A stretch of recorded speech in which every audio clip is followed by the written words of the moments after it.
Big-time catch propels Notre Dame to Citrus Bowl win over LSU. Orlando, Florida. Notre Dame got what it wanted.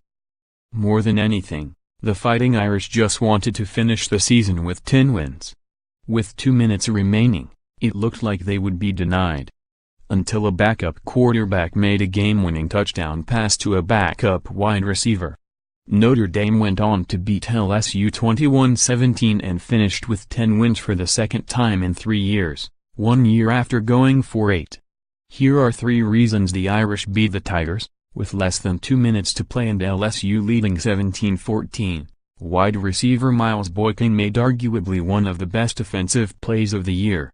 He beat his man and made a one-handed, 55-yard catch behind his head for a game-winning touchdown. The Irish sideline erupted. Boykin, who hauled in 3 receptions for 102 yards and a touchdown in the victory, had only caught 9 passes for 151 yards and a score this season. Brian Kelly said during bowl preparation the junior would receive more playing time with Chase Claypool out with an injury and Kevin Stepherson suspended. With a little over a minute remaining, Notre Dame's defense held firm and didn't allow LSU to get downfield. Kelly said the day before the Citrus Bowl that special teams scare the heck out of me. When asked about his biggest concerns against LSU, he was mostly referring to the Tigers' punt return game, but perhaps should have been talking about his own unit. Box score: Notre Dame 21, LSU 17. The biggest error of the day for the Irish came when Chris Fink was trying to field a punt in the third quarter.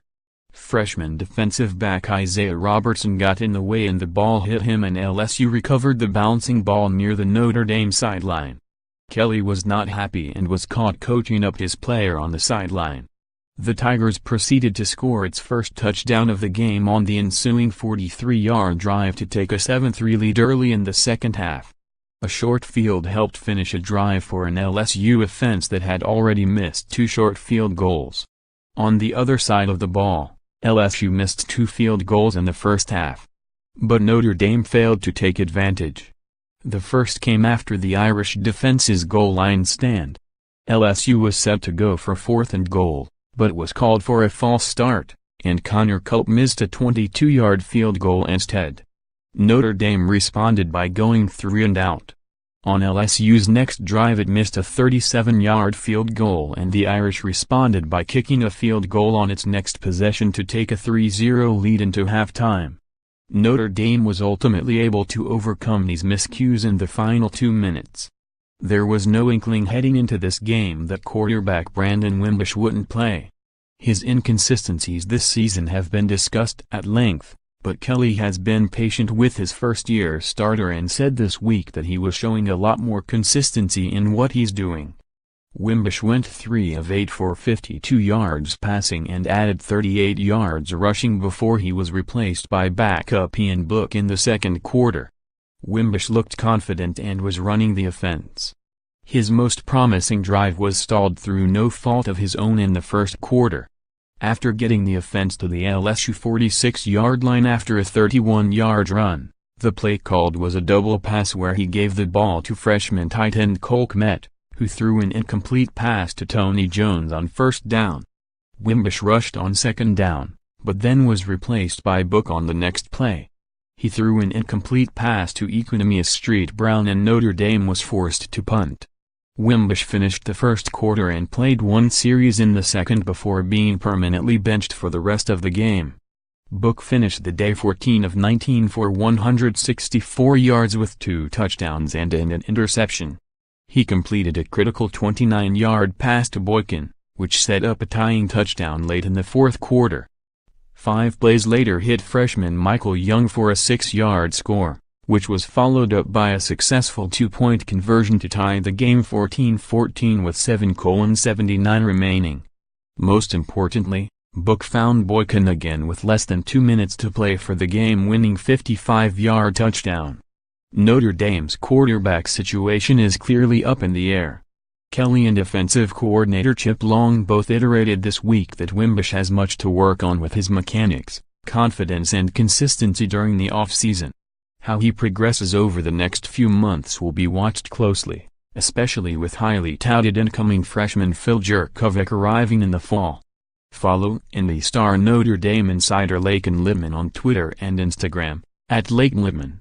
Notre Dame 0-3-3-15-21 LSU 0-07-10-17 ND, FG 46, 04 LSU, Geist 20 pass from Etling, Gonçalves kick, 11:37 ND, FG 49, 2:47 LSU, Geist 2 pass from Etling, Gonçalves kick, 11:13 ND, Young 6 pass from Book, J. Adams pass from Book, 7:49 LSU, FG Gonçalves 17, 2:03 ND, Boykin 55 pass from Book, Yoon kick, 128 individual statistics rushing, Notre Dame, J. Adams 15:44, Wimbish 4:38, D.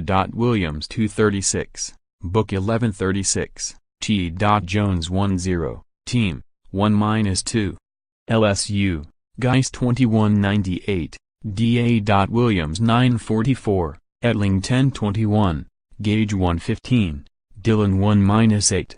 Passing, Notre Dame, Kmet 0-1-0-0, Wimbish 3-8-0-52, Book 14-19 1-164.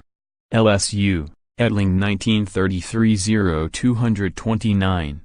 Receiving, Notre Dame, Boykin 3-102, J. Adams 3-19, Street Brown 2-47, Wayshar 2-13, Smythe 2-10, Young 2-8, T. Jones 2-1, Fink 1-18.